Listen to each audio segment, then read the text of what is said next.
Jay Wakefield, he actually already commissioned that. I think he said $25,000 roughly. There is already allegedly completed statue of an 8-foot tall copper miner, based on alleged Adena skeleton. He's holding a boulder of copper.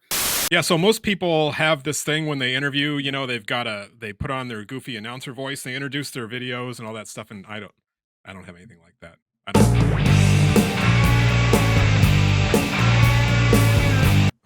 That's, you get what you get. I'm going to introduce my guest today is Donovan Murphy. How's it going, man? I'm doing quite well. How are you doing? I am doing okay. I can see you have the knotty pine behind you. That's a very 1950s. Are you in where are you living now? You're in the UP, right? Yeah, so I'm up in Hancock, Michigan. I do have the nice pine behind me here. When I was getting this apartment, I was like, wow, that's very nice. So that was part of what brought me to this specific location here. But I've been up in the Houghton Hancock area for a couple of years now, and then before that I was living over in Marquette. So I've been bouncing around the Upper Peninsula for almost 8 years now. So, not a horribly long time, but enough that I've kind of established myself in the area. You're acclimated. The first time, so I've been up there for vacations. I've never lived up there. I remember the first time I crossed the Mackinac Bridge and we went, St. Ignace, and then there's like Castle Rock, and you can climb up on this thing for like $1 or something. And I looked out and I was like, man, the UP will never, ever run out of pine trees. Like, there were so many pine trees. But the last time we went up through Wisconsin and we came over and we were in the Keweenaw, and I started thinking, like, I wonder how many of these trees have been cut down. It turns out like they were all cut down at one point. Yeah. Like, they logged the hell out of that place. And like, you look at some of those pictures, and that's when they were doing the copper mining, and Calumet was this boom town and everything else. Really, really interesting history, I think. Yeah, I think a lot of people have this idea of the Upper Peninsula as being, there's a joke. There was this old sign. It was a prank that Michigan Tech students did. I think it was in the 70s, might have been the 60s, somewhere around there, where they had a sign that said "End of the Earth 2 miles" and Houghton 4 miles. There's this idea of it being beyond the farthest frontier here. But as you said, it's an area that's seen a lot of change over time. There have been a lot of people that have crossed through this region, and what you see today is definitely not what it's always been, for sure.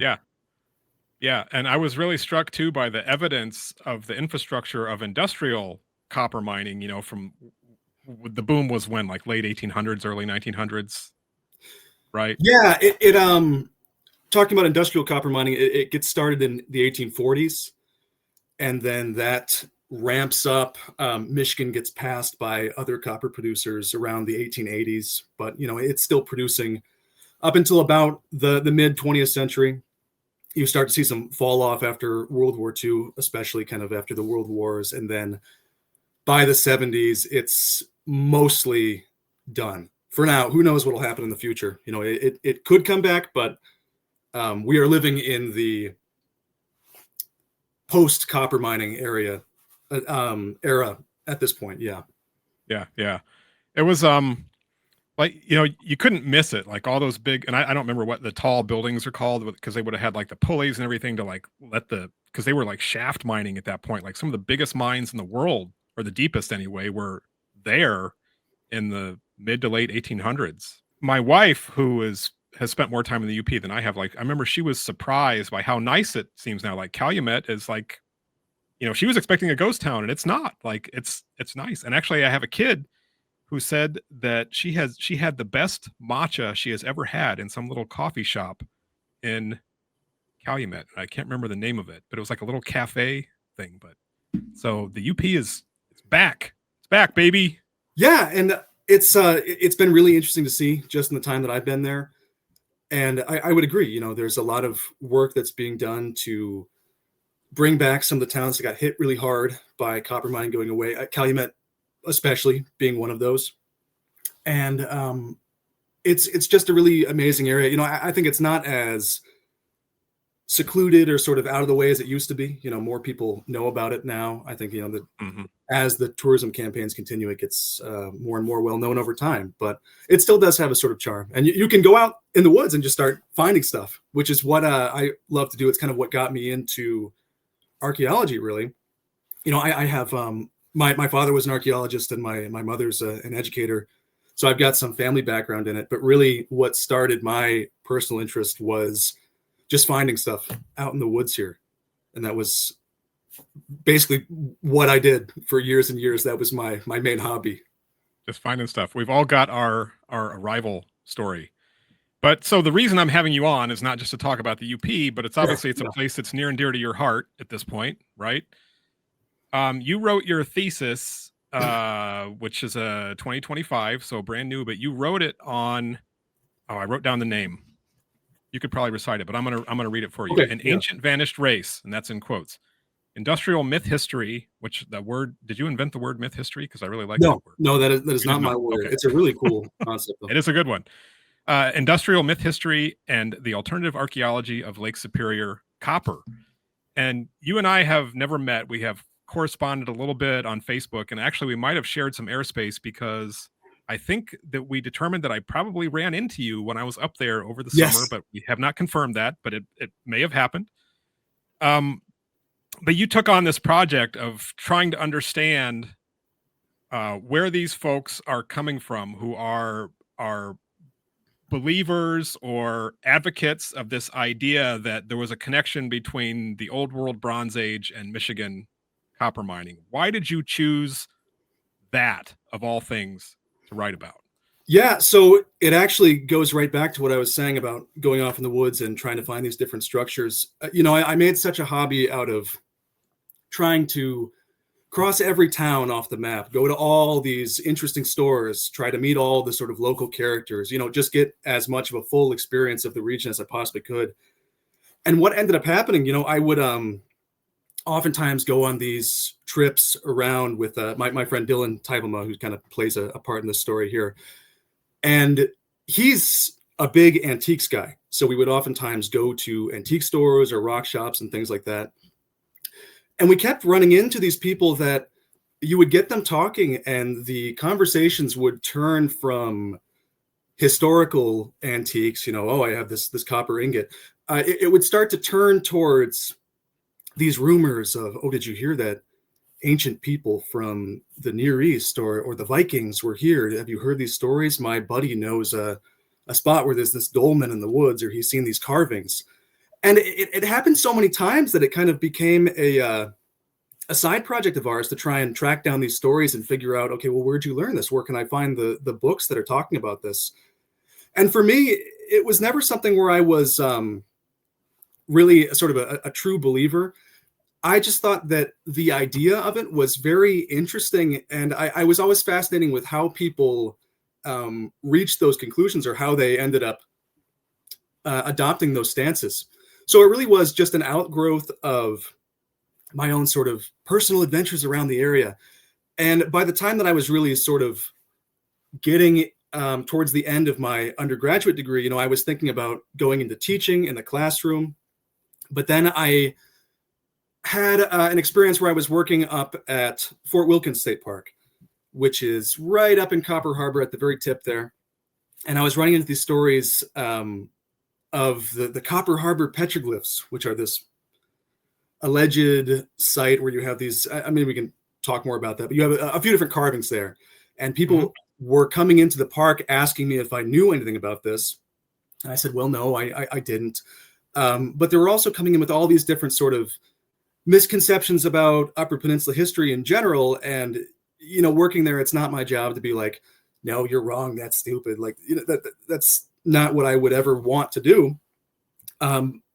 It was always just sort of fascinating to me. And I kind of, at that point, said, well, maybe I can pursue this. I guess what I mean to say is I got into the archaeology scene up here, which I'm still relatively new to, with the intent specifically to study these ideas, because I had just been encountering them so often. It was a theme that just kept coming up and coming up and coming up, even when I wasn't looking for it.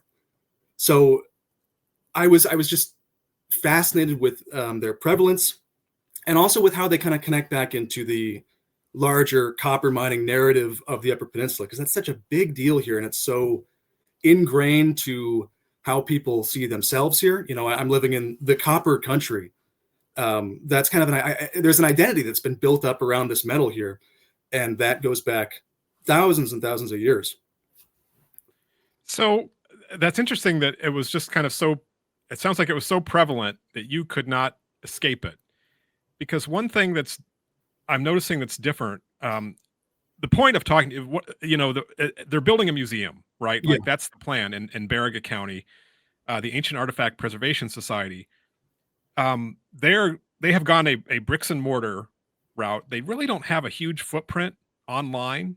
They don't do a lot of YouTube videos. You know, the main guy, Stuart Wakefield, is that his name? Am I remembering that correctly? it's Jay Wakefield. Jay Wakefield, right? Sorry, Jay Stewart. Maybe is his middle name. Anyway, I think it is. I Yeah. could be wrong.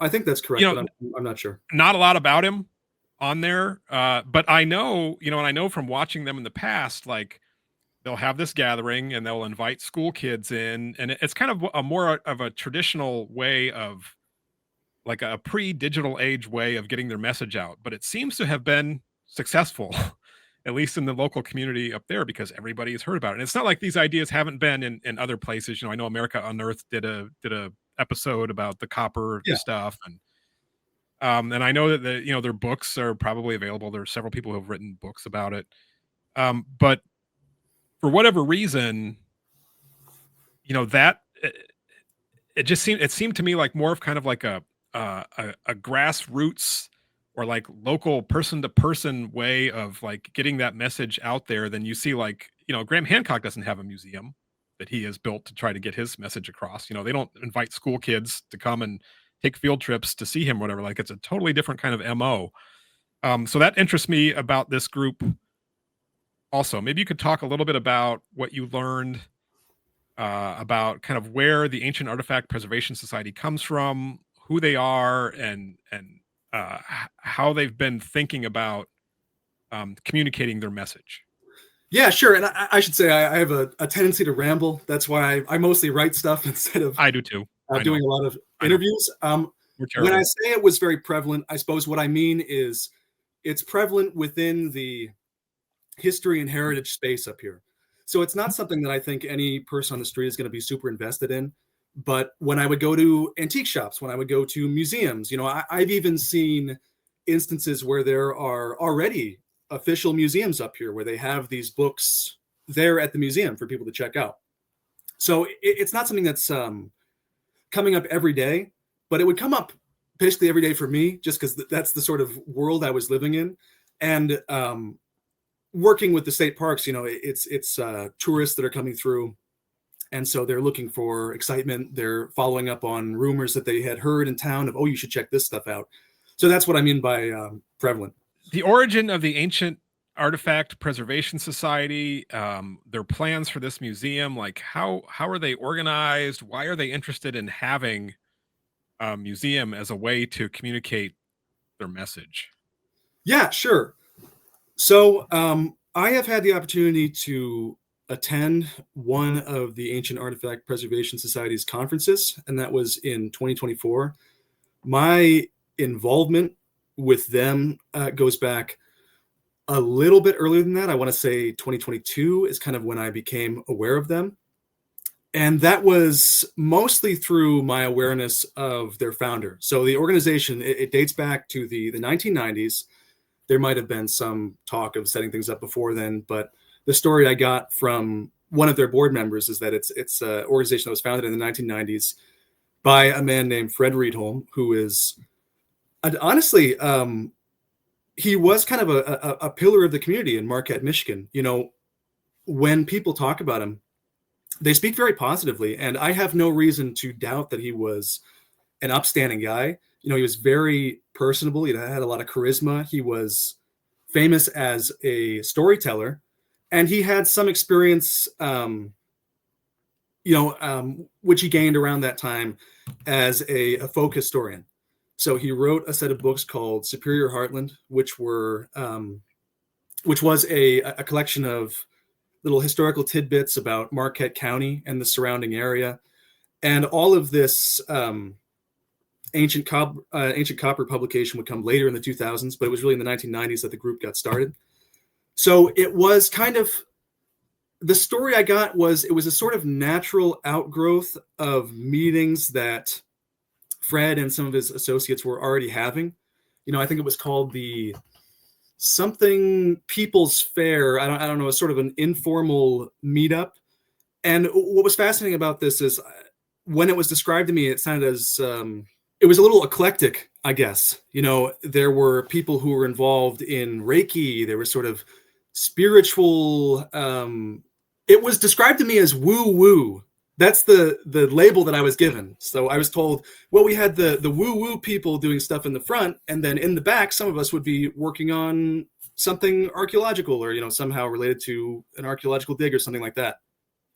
So it's kind of a social club at first, and it was formalized more through collaboration with Wayne May, who I think you're familiar with, the publisher of Ancient American magazine. And it comes down to, I believe at the time, they were trying to, they had either recently acquired or were trying to acquire parts of the Michigan Relics collection. And they wanted a place to kind of put those. They wanted a group that was going to study them. And as they were getting involved more and more in these, artifacts, quote unquote, for Michigan, they were thinking, well, we really need some kind of organization up in that region because that's where this is all stemming from. That's the epicenter of all this stuff. And Fred Riedholm, being a really big proponent, I think increasingly then, of these ideas of transatlantic contact, he kind of grabbed the bull by the horns and he took the lead on this and was able to sort of rally people behind his vision for creating a group that would promote the idea of transatlantic contact. He would promote the idea of the Michigan Relics, of the Burrows Cave stones, which I think he actually co-wrote a book with Burrows called The Mystery Cave of Many Faces. I believe that's the title. But he was essentially friends and involved with a number of different people in this space in the 90s and then into the 2000s, perhaps even earlier than that. And so it was kind of an organic coalescing of a lot of these different actors into a group which could advocate and fundraise. One of their projects that I think was actually, it was pretty noble, is they were trying to raise funds to save this huge piece of float copper. And they ended up having it in Marquette for a while. It was on display there. Unfortunately, I think it ended up in China. It's on exhibition out there. But their goal was to, bring that to the people and let them see it. But really, the hope for that at the end of the day was that it would become part of this ancient copper museum that Fred Riedholm had envisioned. And I think really the reason why this group was set up and the reason why he was trying to promote people to join and fundraise was because Fred, wanted to have a museum just like what we're potentially seeing now. The original plan for the Ancient Copper Museum that he envisioned was that it was going to be up in Calumet. And it was put there in part specifically because that's where the national park is. So reading through, and this is all where I'm getting this from, is the end of this book, Michigan Copper, The Untold Story, A History of Discovery. That's kind of his tome that goes over all of the ancient copper transatlantic contact stuff.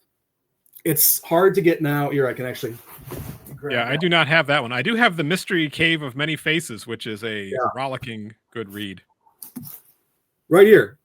So you Okay. can see it's got the UP with the Newberry tablet symbols on it behind there. This book's hard to get a hold of now, I can tell you what. But I grabbed it because it's kind of the go-to book. I mean, Fred was a very passionate guy. He has a lot of ideas in there, but the last part of that book is a plan of action where he lays out, here's the change I want to see, here's what I want to do. And it really is all about this museum. And so it's in Calumet because the national park is there. Although he says, well, the Keweenaw National Historical Park, they don't really know what they're talking about in regards to this. So I think his plan was to kind of provide a counterpoint. And the way it's written kind of makes it seem like the intention was to force the conversation. Well, if they're going to ignore us, then we're going to put it right in their face and they won't be able to They won't be able to wriggle out of our grasp this time. But that huge piece of copper was supposed to be kind of the centerpiece. So I had heard about that Yeah. big piece of copper, and on vacation, like I didn't know, you know, I hadn't looked into it, but when we drove up there, I was like, oh, I want to see that thing because I'd seen pictures of it before. And they said, oh, it's in Marquette, and then we got there and I was like, no, it's in China. And I guess like the value of it just for the copper itself was like extraordinary. But okay, this is a little side trip, but correct me if I'm wrong, but that sucker was found not too long ago by like a dude with a metal detector near one of the existing mines, and like it was near the surface, right? Yeah, I think so. I think it was found up in the Calumet area, but I'm not sure on that. That is in the book. I believe he does talk about that a decent amount. But when I was going through, and it's a long one, let me tell you what. And I know I saw that section, but I kind of went past it because I was just like, well, this is. But yeah, correct. And I was disappointed when it wasn't in Marquette as well, because I had heard about it. I'm like, oh, this would be super cool to check out. But yeah, I want to show the kids. Well, let me ask you this about him. And he's not a guy I know a lot about. I've never read that book. So sure. Like Burrows Cave, which I had Joe Wilson on here a few weeks ago to talk about Burrows Cave, and I described it as the absolute bottom of the barrel in terms of like fake fraudulent artifacts. Like they are so obviously fake, and they can be shown to be fake in so many ways. And then the genesis of this story with, Burrows being a prison guard, and then Frank Joseph being in prison and at the same time, and like it smells like they cooked up this story, and Wayne May got involved, the publisher of Ancient American Magazine. So you have like, that's the quality of quote unquote evidence. So a guy like Fred Reedholm, was he convinced that like this copper story had unfolded with, ships coming over from the Phoenicians or whatever, and he was just like looking for evidence to support that?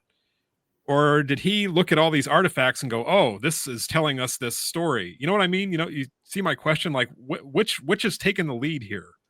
Well, and I should say I never personally knew Fred. I think he died in 2009. So the AAPS today is kind of part of his legacy. They're trying the new museum in Baraga is going to be named after him. But I've spoken to a lot of people that knew him personally. And I think that they remember him very fondly as a storyteller. So he was a guy that loved a good story, even if maybe it wasn't, all the pieces weren't there. A great example of this, at the groundbreaking for the museum, Jay Wakefield is talking, and he's talking about Fred and how good of a guy he was. And he mentions offhand, Fred, he was quite the character. He was the guy that got Henry Ford into the Huron Mountain Club, and just keeps talking. And I didn't really think much of it at the time, but my friend Dylan pointed out to me, like, that timeline makes no sense. And I went looking, and sure enough, I actually wrote this down. Yeah, Ford was he was accepted in the club in 1929, and Fred was born in 1924. So unless he was really pulling some, he was on it. He was an early. And that story it's harmless, right? Like, I don't think that that's really going to lead to any serious repercussions for anyone. But I think it just goes to show that he's someone that would sort of toss stuff out there. His interest, from what I've been able to gather in the transatlantic contact stuff, dates back to his time working actually for the Huron Mountain Club. He claimed to have found a dolmen up on one of the mountains there. I don't think it's something that's been shared or seen by other people. I'm not sure. It's very infamously up here an exclusive kind of private, secretive organization. So you could say any number of things happened out there, and no one would be able to fact check you on it because they're guarding the whole perimeter. It's that sort of thing. I don't think that he is. I don't think he's a malicious actor by any means. I think that I guess I'm not sure. I'm not sure quite what came first, because he would go around collecting stories from people of things that they saw and different items that they brought forward and said, I think that this is ancient Celtic inscription or something like that. But I don't know what that timeline looks like in terms of when he reached out to Burrows or how he originally got in contact with Wayne May necessarily. His motivations, I think it's at least partially just because he sort of loved the thrill of the hunt, if that Yeah. makes sense. No, it does make sense, and I would guess that that is pretty common, and I think a lot of people who like having this, like, kind of mystery out there that, they could solve or could be solved or could be pursued, or, like, they think it's just fun. It's just all in good fun. Um, and, like, part of me gets that, Yeah. but then I also think, like, well, a lot of these ideas are tied to some pretty ugly stuff, the mound builder myth and other kinds of things. So, like, how much fun is it really? Like, can't we have fun, like, making up tall tales about Henry Ford and maybe, like, leave some of the rest of this stuff alone? Because it's obviously it makes no sense on so many levels, and it surprises me, I think, how you can have who otherwise seem like super intelligent people be so willing to put their name on these garbage ideas, terrible claims, or be so gullible that they could look at stuff from Burrows Cave and go, "Yeah, that looks legit." Because, like, it doesn't. None of it does. I think that there's a certain will to believe, right? Because it's a I have this conversation with my dad sometimes. And my grandfather was the same way, is they think it would be so cool if there were Vikings in the Great Lakes. And I agree with them. That would be the coolest thing ever. That would be amazing. And I mean, this is the constant refrain you hear from archaeologists, right? Is I would give anything to be the person to find this. I don't know what you're talking about with all this government conspiracy. Like, why would this be suppressed? And I've talked to a bunch of people up here who say the same thing. Is like, that idea is so cool. It's just not real. And I just can't get behind believing that this is what happened. And for some people, I think that will to believe is stronger. I've been told, and this is sort of secondhand information, it's do with that what you will. But I've been told that there are a few people in the AAPS that are definitely in it for kind of the adventure and kind of the mystery and just the idea of it. And they don't really think that it's legitimate. But then, as you said, it becomes concerning when you're doing this because you think it's cool, but then you're also trying to set up a museum to tell people this is where it really happened. I mean, how do you feel about that museum? I know when I heard it, it immediately, like, it made sense. It's like, well, of course they're trying to do that. But it also, like it immediately, like, revulsed me, like, it's Sure. like I can't think of a good analogy, but, like, you saw it coming because you knew this was their plan. So you were not surprised, I take it, that this is happening.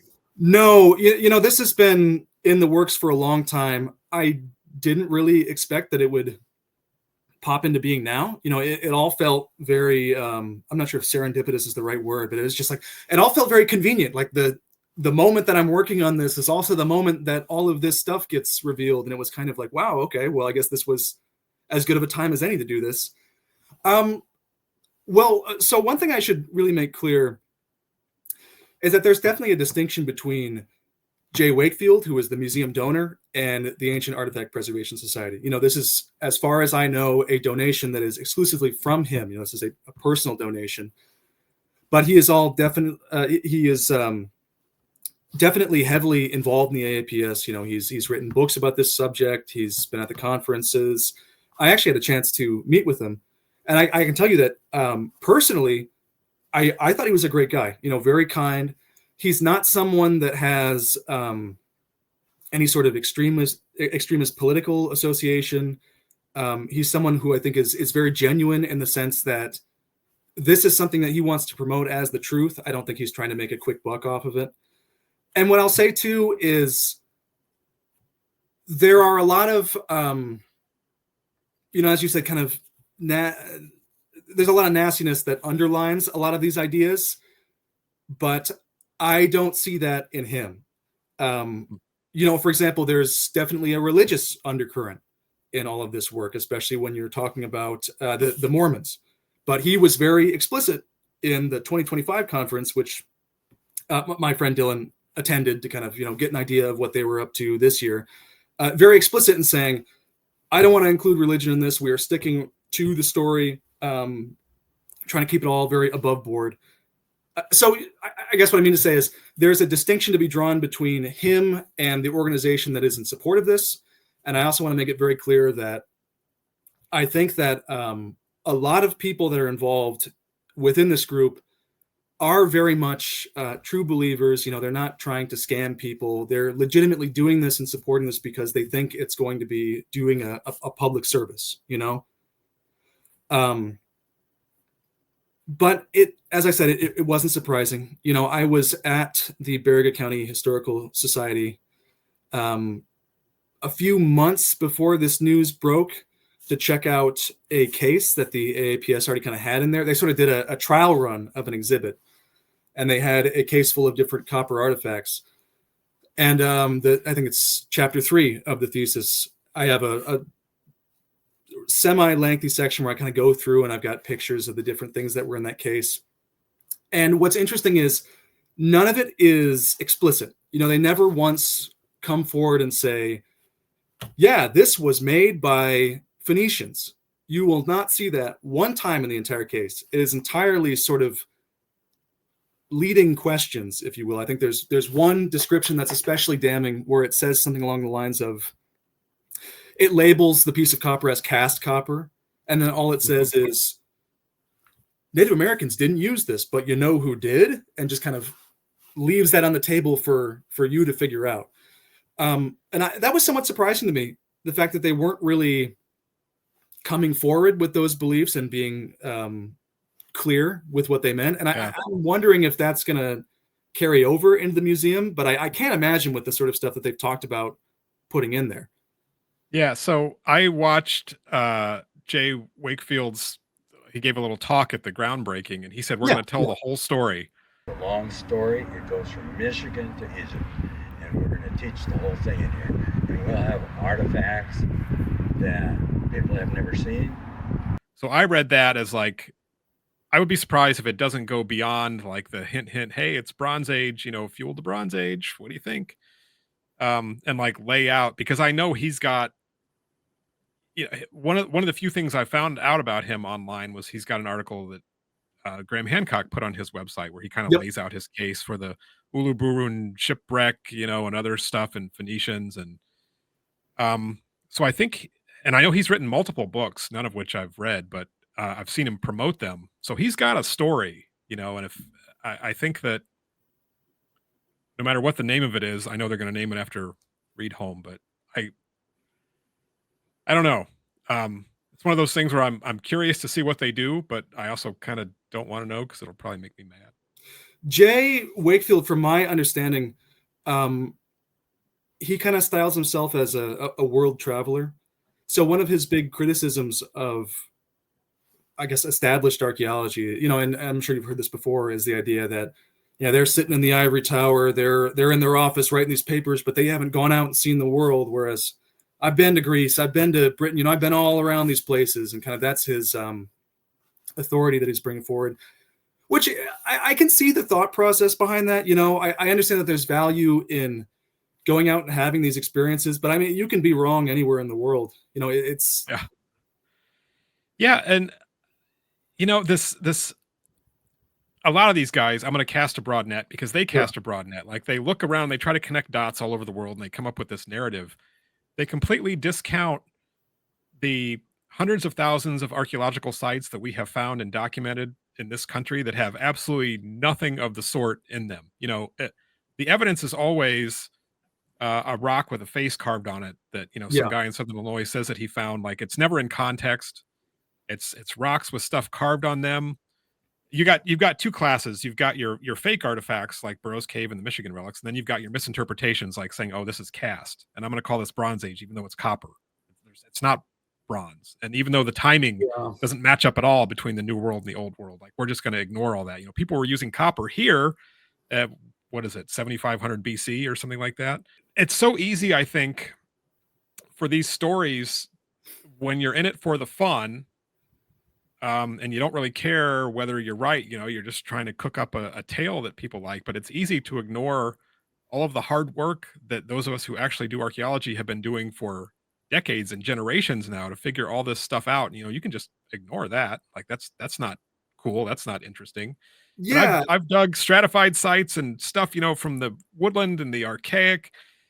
Never once have I um used my trowel to like peel away a layer of soil that nobody has seen for 7,000 or 8,000 years and found something that was related to the Phoenicians in there. Like it just does not happen. It has never happened in the entire history of this country. But we're going to open a museum and we're going to tell a quote unquote real story that, those of us who do this stuff for a living are suppressing. well, That's what it's gets funny me. you mention that, because one of the things that fascinated me about the AAPS when I was kind of checking them out and asking questions and getting to know some of the members was the rules that they run their conferences by and kind of that they abide by. I got it pulled up if I can just figure out which one of these tabs it is. It kind of falls into what you were saying. Rule 3 out of 5 that they've got laid out for their conferences is being right is not as important as being harmonious. And for me, that's very strange, right? Because if we're talking about telling the true full story, I don't really see how you can square that away. One of Wakefield's criticisms in the end of, I think, his most recent book is that archaeology it's too open to interpretation. It's not a hard science. You hear that all the time, the idea that, oh, this isn't a hard science, so we can kind of discount that. Mm-hmm. But it seems like every time I have a conversation with someone that is in this organization, they're promoting these ideas, there's a very sort of nebulous, wishy-washy approach to the truth and what counts as evidence. I think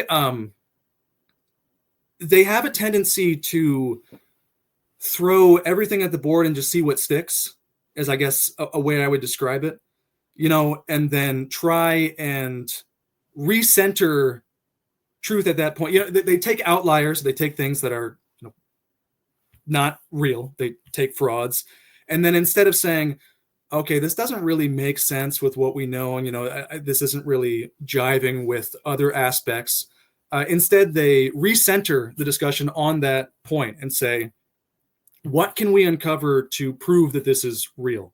They've already accepted, yeah, we're going to go with this, we're not going to discount this. Being harmonious and including this in the narrative is more important than excluding anyone or excluding any of their findings. How do we take this and incorporate it?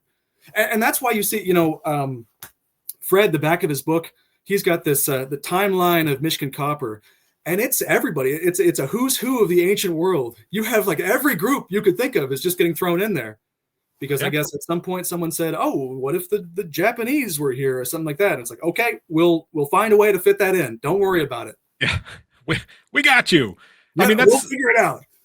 Yeah, you said that they started off from this eclectic group that had the woo woo in there. Like that apparently has never.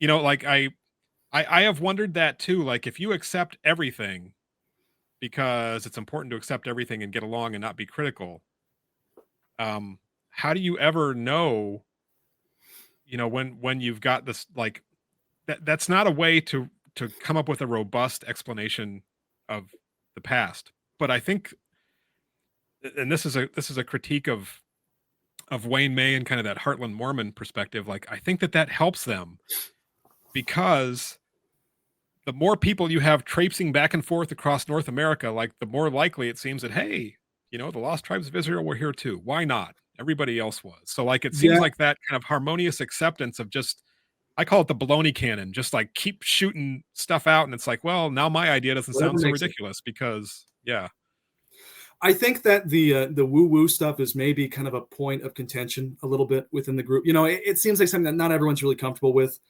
2024, the conference I was at, there was someone that was giving a presentation about how they had a vision. They had like a spirit quest in the desert and came upon these figurines several months later in an antique store in Florida. And it was, I remember I turned to the person that was next to me. I'm like, are you buying any of this? He was like, no. Nope. I'm just but the question is, where do you draw the line with that? Like, okay, if this is too much for you, then what is within kind of your frame of reality, And when you get into, I guess the Heartland Mormon stuff, that's also kind of something that I think everyone's not entirely comfortable with. But I mean, it's baked into the foundation. You have that very close they call Ancient American their unofficial publication. So it's not as if there is as far as I know, direct business relationship there. But I mean, a board member of the AAPS is the editor for Ancient American. Wayne May's at all their conferences. I think that some of his collections might end up in the museum. I'm not really entirely sure, but that's certainly on the table. And, as I said, it kind of started with his support for sure. Something I wanted to touch on, kind of on that Tribes of Israel aspect of it. I mentioned to you that the work that I was doing was not necessarily going through and debunking a bunch of instances of fraudulent artifacts. What I wanted to understand was where these ideas are coming from, kind of how they've developed over time, and what gets people on board to this day. And a large part of that was kind of looking through the, historiography of how these ideas developed.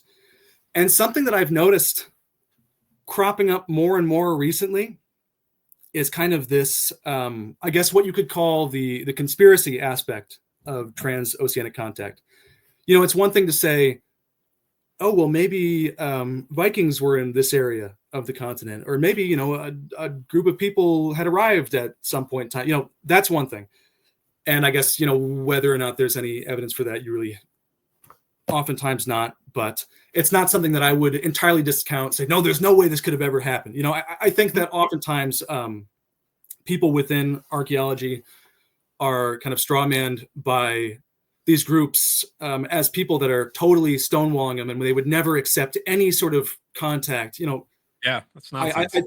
I think Lonso Meadows alone shows that that's not the case. Where was the government cover up there? But what I really wanted to see was where these ideas come from. And there's this idea that the government, and especially the Smithsonian, is suppressing any sort of discussion about transoceanic contact, and that this field of study was destroyed in the 19th century in order to promote manifest destiny. And I don't know if this starts with, it probably doesn't start with the work of Alice Kehoe, anthropologist. I think was at Marquette University. I don't remember, but she's written a few different articles kind of in support of the idea of transoceanic contact. She wrote a book on the Kensington runestone where she was pretty favorable to it. She didn't discount it outright. But something that she brought up that I think a lot of these people promoting these ideas have sort of taken and run with is this idea that any evidence of contact would be suppressed in the interest of promoting manifest destiny, which I think if you go through and you look at the history of these ideas, it really doesn't make any sense. Her argument is that, well, if you characterize Native Americans as savages and they have no sort of developed civilization, this kind of like, which did happen, right? In the 1800s, 1700s, it was sort of, oh, you're a savage, you're living out in the wilderness. And she cites examples from this time period of people saying, yeah, I mean, they have no civilization. We can't live amongst them. We need to go through and conquer and make this all America. Like that did happen. Mm-hmm. But that being the case, I don't really see how that's a win for this idea that transatlantic contact would be suppressed in any sense. Tearing down Native agency, you aren't restoring that by then grabbing another group of people and saying, oh, actually, they were the ones that were responsible for all these things that were happening. Yeah, it's a boogeyman argument. Yeah. I see it as a way to explain the lack of evidence. Because there's a complete lack of evidence. So either you manufacture your own evidence, like in Burrows Cave, or a lot of like the Michigan Relics or whatever, or you have to explain why there isn't any. And the explanation is, well, they're hiding it from us. Yeah. And that's such a convenient, like bullshit, weak sauce argument to make. And, as somebody who's been doing this for 30 years now, and I know a lot of archaeologists, and nobody is hiding anything. And in fact, if you look at the mid 1800s, the Indian removal period, where they were pushing Native Americans out of the Midwest, the mound builder myth was this claim that all the mounds, which are evidence of a civilized society, were built by somebody else. So, like, there Yeah. was actually a vested interest in finding evidence of this ancient civilization and that it was related to Europeans. And therefore, we have just as much claim to this land as you do. Like, that was baked in. And, by Cyrus Thomas got done in the late 1800s. He's like, well, we excavated hundreds of these things and there's no sign of nothing. There's nobody there. These are all built by Native Americans. And, he completely debunked that. And there's this weird kind of psychology around that I can't quite explain about who's being a racist in the past and who's, giving agency to Native Americans and, Cyrus Thomas and John Wesley Powell. And, like, I'm not sure that I could diagram it out so that it makes sense, the argument that they make. Yeah. But what we do know is what unfolded in history is that the government wanted to push people out, as did the settlers. And so they did. They committed genocide against Native Americans. And part of the rationale for that was that the Native Americans were just savages who, wiped out this mound builder race, which was certainly white and civilized because whites were the only ones who were civilized. And, like, that happened. And then archaeology became a professional discipline. It's like, no, guess what? All this stuff actually is Native American. Like, that's what the evidence shows. So, yeah, I was going to say, one of my inspirations in writing was Jason Colavito's book, The Mound Builder Myth. And in there, he's got a whole chapter dedicated to how these ideas were used politically. And you have Indian removal, like Andrew Jackson giving a speech saying, yeah, once upon a time, this proud race of the mound builders was exterminated by these savages. And that's part of why we have this as you were saying. So you really see, like, this idea that suppressing evidence of European civilizations doing the work instead of Native Americans is somehow racist against Native Americans. It makes absolutely no sense. No, it doesn't. It's a way of reclaiming this narrative for sure. Yeah, and you look at, like, the timing of the quote unquote discovery of the Kensington runestone. Like, there were, like, a lot of conflicts with Native Americans and Scandinavian settlers at that point. And, like, looking back at it now and going, oh yeah, it's a land claim. It's like, no, I don't think it's real. But like, that was convenient at the time. It's like, look, our people were here too. And again, like, is it plausible? Yeah, it's plausible. Like, we know that the Norse made it here, but is there any evidence for it? No, you got to find something other than, a guy finding a rock. Like, that's it. Like, there would be towns and pottery and tools and evidence of iron smelting. And we find none of that, so people want to willfully believe that that's the story based on one thing and they will not let it go. And I know there's a museum, which I have not been to, but there's a museum to the Kensington runestone, right? Where they kind of, I want to go there. I haven't been there yet. Yeah. So you mentioned John Wesley Powell. And that's something I did want to touch on as far as kind of the philosophy of the AAPS, as I understand it. Numerous times now, I've had something called the Powell Doctrine put to me as kind of this moment where research into the mound builders was suppressed. And that's kind of what they're fighting against. Arguing with people on Facebook, I get told, oh, you're upset because we're going to be presenting something that goes against the Powell Doctrine. And I'm like, what is the Powell Doctrine? And so I don't you remember when they make you put your hand on the Smithsonian Bureau of American Ethnology and you swear to uphold the Powell Doctrine? Yeah, I had to do that. So you've heard this term before? You've heard the Powell Doctrine stuff? Oh yeah. Okay, yeah. I had never heard it before I started interacting with this group, so I wasn't sure if that was something they came up with or if it was something from somewhere else. But yeah, and you mentioned Cyrus Thomas as well, or it's Cyrus Thomas, right? Not Thomas Cyrus, because I feel like I always Cyrus get that Thomas. mixed up. Yep. Yeah, so I think that's the framework that they're working from. Great, I'm glad that you've heard of this before. They're against the Powell Doctrine. They believe that was the point at which mound builder stuff started getting suppressed, and I suppose that would mean that the research that you're working from is I guess like the Charles Whittlesey stuff in the 1860s, where he comes up to Upper Michigan, he's looking to copper. But I mean, he says exactly what we're talking about before. He says, well, there's no way Native people couldn't have done this. They were simply too primitive. They just didn't have the skills. So, I mean, if that's the framework you're going off of, we've got a lot of problems there, obviously. Yeah, because we've actually learned quite a bit about the human past in North America since the mid 1800s, and you can kind of forgive people at the time, I think, based on what they were seeing, to say, oh, well, these people weren't capable of building these things. Like, they had a limited number of facts in front of them, but like, we know so much more now. And to just like toss all that out like the Pell Doctrine, like I can't quote it to you. I was just kidding. I did not swear to uphold it. But like I think of it as like, based on all of this work they did, like they went out and they put shovels in the ground for better or for worse. Like they excavated a lot of stuff and there was no evidence other than maybe the Bat Creek stone of anything, related to the old world in any of these mounds. And so the default hypothesis then becomes these are Native American constructions, though that's Yeah. what you need to prove wrong. Like that's the Powell Doctrine. So prove it wrong. Show me something. Yeah. And it's got to be something other than a stupid carved marble tombstone, that Yeah, a I saw liar that. in Illinois produces, like that's the quality of evidence.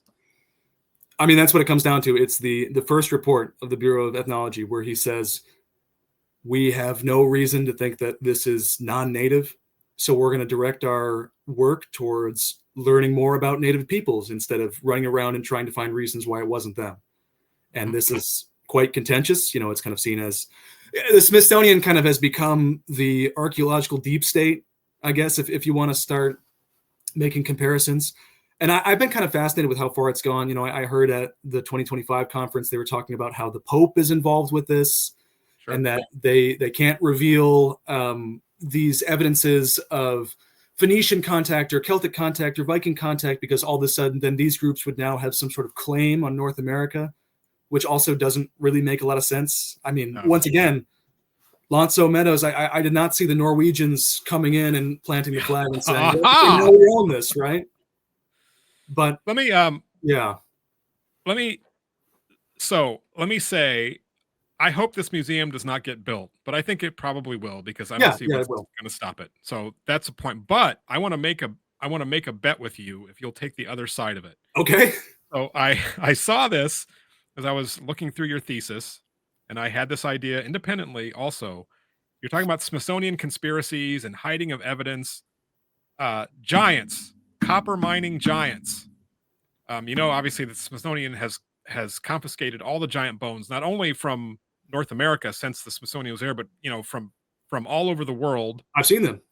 Yeah, they've all been confiscated and thrown into the ocean. Is there going to be a part of the display in the interpretation of this museum that is going to show us your 8-foot tall Adena person or some other giant person mining copper or not? I can't take this back. Donovan Murphy. It's already been settled. It's already been done. It's already happened. So yeah, Jay Wakefield, he actually already commissioned that. I think he said $25,000 roughly. There is already allegedly completed statue of an 8-foot tall copper miner, based on alleged Adena skeleton. He's holding a boulder of copper. It was made by someone in Florida who I guess does a lot of those the plastic dinosaurs. I'm not sure if it was theme parks or something like that, but yeah, no, that statue is already completed. That's coming. That's one of the big selling points. Okay, so I have two thoughts. One is one is a question. So is that like inside information, or how do you know that? So it was discussed at the conference both years pretty extensively. It's something that I think they've been pretty pumped about. Allegedly, this October they were talking about what to name it because they're like, well, you go to museums and the big dinosaur always has a name. So we need to find some kind of name for our copper mining giant. I think they might be going with Big Fred, which would be pretty hilarious. I think that's what they're going with. It was supposed to be in the museum this summer, I had heard, but it's, there's been a lot of stuff that's kind of getting pushed back. And I agree with you, by the way. I think the museum's definitely going up. And one thing, I received some blowback online because I think one of the smartest things. Oh, sorry. I said I was going to ask you about that. Go ahead. Yeah. One of the so once again, Jay Wakefield, I think he's a smart guy. And the way that they set up this donation, I think was a really good move, not having insider information on that, from the outside, it looks pretty good because they're not building their own building. They're extending the Historical Society. So they can kind of, claim, this is a charitable donation, but then they get to take that name. This is part of the Historical Society of this area. But then also they've set aside money for the Keweenaw Bay Indian community as well to kind of have their own museum space. $1 million, $2 million, you could do a lot of good for a museum with that kind of money. And I think that a lot of what they're proposing to do really could be a positive addition. It would be great if the Keweenaw Bay Indian community had a museum space there. And I think, like you said, that a lot of this probably will go through.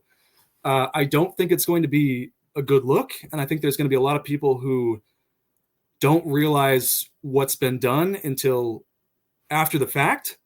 But yeah, I think that I don't know. It's gonna be weird watching this go up, and I'm kind of waiting to see what the fallout afterwards looks like on this issue. A museum in Baraga celebrated the start to a special project today. TV6's Julia Seitz attended the ribbon cutting to ask about the museum's renovations. These copper shovels broke ground for upcoming renovations in Baraga. The Baraga County Historical Society held a ribbon cutting today for its $2 million museum project. The museum will include new galleries dedicated to Copper Country and the Keweenaw Bay Indian community history. Society President Paula McElroy says the project unites all histories and heritages. So I did this thesis through Michigan Tech's Industrial Heritage and Archaeology program. And at first it's like, where is the industrial archaeology here? Like, how is this industrial? But I think a lot of it comes back to what you're talking about. When you're talking about industry, it's really a question of scale. This massive undertaking that people are going out and taking part in over the course of generations. And I think that same thing with the pyramids. People are wowed with the scale of this, and that sort of improbability alone then becomes the justification for, oh no, there's no way they could have ever pulled this off. Right. Yeah. And you see that same thing with copper mining. They see the extent of copper mining, the extent of the trade networks across North America, the massive amount of labor that went into this, and they think, well, there's no way, right? There's just no way. And I mean, there's that same sort of mathematics that get thrown in there. There's this oh geez, I want to say it's, what is the number? Some 500 billion. Thank you. The 500 million tons thing, which is a complete fabrication. It all stems back from Dreyer and DeTemple, their work in the 60s, where they just estimate a ton of stuff and just throw it into a pot and they calculate it out and they say, yeah, this is probably somewhere around what's there. But just this immense scale, it seems to be something that drives people into these ideas for sure. Yeah, which is, ultimately, like, I think a lack of imagination or appreciation. And again, maybe you have an excuse if it's 1840, but in 2025, like, I don't think you do anymore. You can go read a book. People who want to like throw all the mound builder stuff together, and they'll talk about Cahokia and they'll talk about Poverty Point. It's like, those are thousands of years apart. Like there was all this stuff happened, and you might want to read about it. Like, and we didn't know that in the 1840s. Like, time was very flat then. We know so much more, and it's such a rich history, and they just want to throw all that out to like chase some story because it's fun. I don't know, go gardening or something, or, go learn how to ride a horse. I don't know, do something else. I'm not sure that there's a whole lot of an excuse, because even in the 1850s, 1860s, 1870s, when people are writing about what they're finding in the Copper Country, they're saying, we found all these pits everywhere, and we found all these the AAPS, they, in that case that they put together for the Baraga County Historical Museum, they say all of the copper artifacts that have ever been found in North America could have come from just one boulder drift, which is ridiculous on its own. But let's say even that's the case. Every documented copper artifact that you found comes from roughly this amount of copper. Like, okay, but people are finding these every day. I mean, all of these groups on Facebook, whether or not I agree with necessarily how a lot of it's being done, they're showing off these huge collections of, look what I just found. And they've got a whole array of spear points or knives or all these different things, right? And even back in the 1800s, they're saying that. They say, well, we found this much now, but given what we've seen up here, we expect that there will be much more in the future that continues to be discovered. So even back then, they seem to be more open to the idea that it's in the ground here. And, people who are promoting transatlantic contact, they'll say that's ridiculous. Like, there's no way it could ever account for all this copper, partially, once again, because they're working off of fake numbers. But it is pretty amazing to me that people will run with that angle, for sure. Yeah, and I know we can wrap this up here soon. But it's a fascinating, like, how you get, like, so you have vouched for Jay Wakefield. You said he's a smart guy. Yeah, and I've don't seen know him. I don't know him personally, but I've interacted with him. Yeah, he's not some woo-woo maniac, right? Like, he's a person who can string a sentence together and has a logical mind in some way, right? So he's not. But like, when you, like, I saw some presentation of his where he had all these people, going down the Mississippi, and then he's got a site down there that he said they were like smelting the copper and they're casting it in these ingots, and then they're going across, over to the Mediterranean, and then he's got, like, he looked at the Uluburun, what do you call the shape of the ingots? The oxide ingots, and they had like impressions of plants in them that he said those only, it was like some kind of water. I don't know, some kind of plant that has a seed that floats in the water. I think it was mangrove. Mangrove. There you go. Yeah. And like, that was like, he's got all these things that he has strung together to make his case. Like, that's his case, or at least the case that I saw presented, but doesn't at all think about everything that is missing from that case. Like, where were these people actually living? Where were they cooking their food? What were they eating? And as an archaeologist, like, I can tell you that, like, people are messy. So there's two things I learned in South Carolina. One, DeSoto sent out an expedition, like, across the South, like across Florida into Mississippi and Alabama. They've been trying to find that remnants of that expedition. They found like little pieces of iron.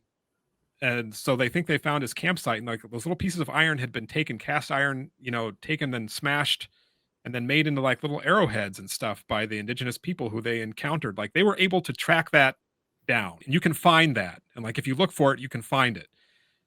Another one was the very first interior settlement of the Spanish in North Carolina. It's called the Berry site, and it has another name too.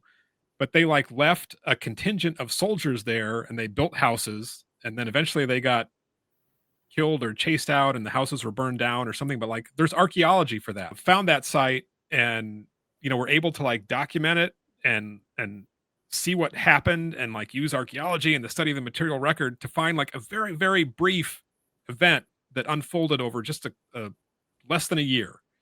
But you're telling me that we can send armies and like navies and flotilla of people up and down the Mississippi trading for thousands of years and leave nothing. Not well, the Smithsonian destroyed it all. Trace. You're a guy who goes and wanders around out in the woods. Yeah. You tell me that somebody hasn't found something, and when I see these things, like people like the Heartland Mormons will say like, oh, I found this, and this is evidence of Nephites or whatever. And it's like, none of it makes any sense at all. So again, like, I just keep coming back to like, what do you have to do inside your own brain if you are a reasonable, intelligent person to get over this leap where, like, if in a moment of clarity that must come once in a while, like, this can't be true. Like, none of this is true. Like, we would know about it if it was true, and we don't. And the evidence that they do run with to try and make their case, it's somewhat frustrating. There was, so Jay's got a collection of axe heads that are, I don't know how he got them, I guess from an antique dealer in Germany or something, and he had them tested. I'm not sure that, yeah. Sorry? I said I've seen pictures of them, the ones that have like drawings on them, right? And he says there's a language embedded in those. Yeah. So that's what the Colonies in the Backside book talks a lot about. It really focuses on these axe heads. But they got it tested. I think it was some sort of copper isotope testing. I'm not really sure, which is not as reliable as lead. But they'll focus on copper purity or things like this. When, for example, in the instance of the Uluburun shipwreck, they tested the copper that was on there using lead isotope testing. And they said, yeah, this comes from Cyprus. But then the response is, this kind of betrays kind of an unfamiliarity with the way these things work, is they say, well, you silly archaeologist, you tested the lead instead of the copper. which is completely. I don't know where this idea comes from. If they think that somehow the lead is being separately added in, like I don't know where this response comes from. But they'll use. My point is something like lead isotope testing. It's very reliable in telling you where these things are coming from, but they will ignore these sources and then go for things that are tangential or kind of point to like, oh, this could be this, and then use that as the hard fundamental. This is how we can prove. And I've gotten emails from the AAPS because I'm on their mailing list, and I've seen titles of presentations where they say 100% proof that UP copper fueled the Bronze Age. And every time I open it up and it's something that's like speculative, Yeah. And then the things that really do show you, okay, this is where this is from, get ignored. Or stuff is just left out. I mean, like a great example going back to Fred. You're aware of the Newberry tablet, yeah? Mm-hmm. He has this whole section in the book about the Newberry tablet. It's kind of he put it on the cover of the book. I'm not even sure if you can see that. It was a big deal. It was a big deal where he's talking about its discovery and he's pointing all this out. And he's like, and these, the lumberjacks brought into town and they were honest and they never made a cent off of this. So how could you say that this is a fake? Well, I went to the Smithsonian, not physically, but I contacted them and I got the accession records. And part of the accession records are all the news clippings from the Newberry News, where they very clearly say, yeah, these guys took this to the drugstore and charged people admission to come in and see it. But that's the same newspaper that Fred is drawing his evidence from. He just leaves that part out completely. Yeah. It's amazing. So you have a combination of pretty shaky evidence and then just stuff that's not included at all that forms kind of the bedrock of this. Yeah, things like that, like he's not, and again, maybe he was a great guy, maybe everybody liked him, but like that's not honesty there that you're seeing. Maybe it's not technically a grift, but like that's what worries me, that like those ingredients are going to go into a museum that is kind of under the wing of a county historical society and therefore has some kind of credibility, and people who don't know any better are going to go in there and they're going to come out going, yeah, that makes a lot of sense. Because you can always make a story that sounds good and makes sense, and if you don't have the skills or the knowledge to go, nah, what about this? What about this? This doesn't compute. And you can speak for yourself, but like I got interested in all of these different kind of phenomena because like I thought they were cool ideas. And when I was in high school and college, like I was a kid, I watched In Search Of, which was one of these ancient mystery shows that was on television. And like I loved thinking about like what if all this stuff like we don't know and there are these hidden mysteries. So like I get it. I totally get the appeal. But as I was like getting more involved and reading about these things, like I realized like this doesn't make any sense at all. It's kind of a disappointing moment. It is, but it's also kind of powerful in that, like you realize that you have this tool or this filter where you can understand something about the world and you don't necessarily have to, like just receive the knowledge. Like you can do the work yourself. And I feel like a little bit off on a tangent, but I feel like in this country, we have lost some of our ability to do that in an important way. I don't think we're training our kids to think critically and know what questions to ask and know how to discriminate between two alternatives that they have in front of them, or 8 or 10. And it's kind of a shame because I think we're all the worse off for it. And I see a museum like this, and it's great that people want to have fun and tell a story and have an 8-foot tall, copper mining Adena giant person named Fred, but it makes us worse. I'm sorry, it just makes everything worse. It's not good. Yeah, I mean, it's disappointing to see this happen, and I mean, I expect that it's going to go through. I've been passing by every now and then, and as I said, I was visiting people downstate recently, and I was checking it out. There's not really any visible work that's been done yet. I saw some stuff kind of flagged off. They've been moving back the date of completion. You're saying, oh, it's going to be, we're moving stuff in this summer, and oh, we're going to have it open by next summer. Who knows what will happen? It's going to get real cold here really soon, and that's going to impede any work. I've seen people talking online saying, "Oh, the archaeologists are angry at this museum, but they're going to lose. We're going to win, and this is going to open." And I mean, frankly, I think the museum will open. I think it's going to have an addition on it. There's probably going to be some weird stuff in there. There's going to be the KBIC museum, and I hope that the money gets put to legitimately good uses. But as you were saying, I think that with the way it's being handled now, it's going to make our understanding of history up here and kind of the public's understanding at large worse. Yeah. They're going to be promoting this. It's going to be a tourist draw. One of the things that I was kind of trying to raise the alarm about is this museum is very intentionally placed. It's right on 41, which is kind of the main highway artery. So you go into Baraga before you get up into the Copper Country proper, where you have the national park and all of these other museums. So this is going to be a first impression that people get coming into the area. And I don't have like a list of the stuff that's going to be in there. I know that the Burrows Cave mapstone is slated to be included. There's that, you made a video about this, the Minoan coin or pendant, something like that. I don't remember what it was. They're including that.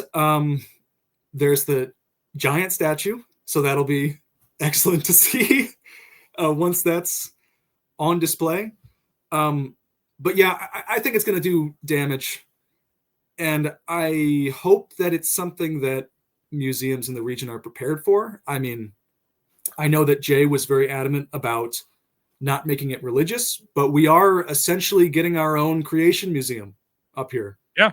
In terms of the presentation and kind of the style of interpretation, that it's going to be that.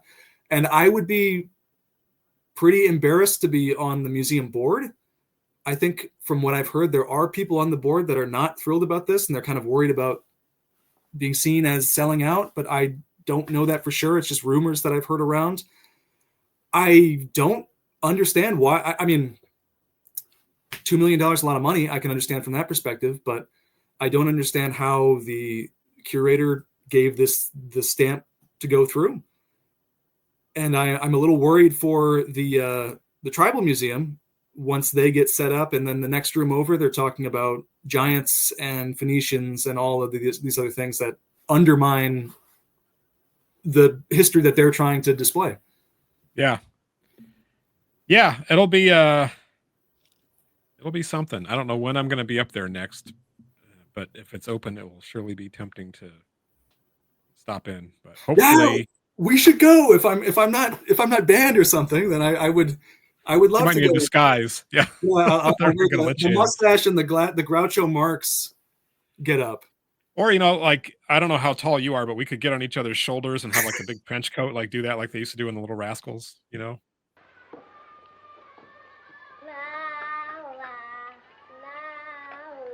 I have made plenty of enemies online just for having the audacity to talk about stuff and say, you know what, that's fake. So I think it kind of comes with the territory. You put yourself out there and try to be authentic and say something interesting and useful, and a lot of people don't like it. So that's the way the world works now, unfortunately. And I guess my sort of closing statement on that, because I know we've been running, is you take, for instance, the comments that I received from that Twitter account, saying this paper was written to disparage us and call us all racist and evil and whatnot. And the reason why I said you clearly didn't read the paper is because if you go back through and read what I wrote, the whole point of what I was trying to do was not go through and systematically debunk things and call everyone stupid and say anyone who's involved in this is dumb and they're wrong and they're evil. I was legitimately trying to understand where this comes from and sympathize with how people get to this point, because these people aren't evil. They're not. Well, some of them are in it for the money, but in large part, like the people that are in the AAPS, they're interested in this. They're passionate. They're oftentimes contributing money to try and get this done. When I went to the conference, they were extremely generous. They were extremely kind to me.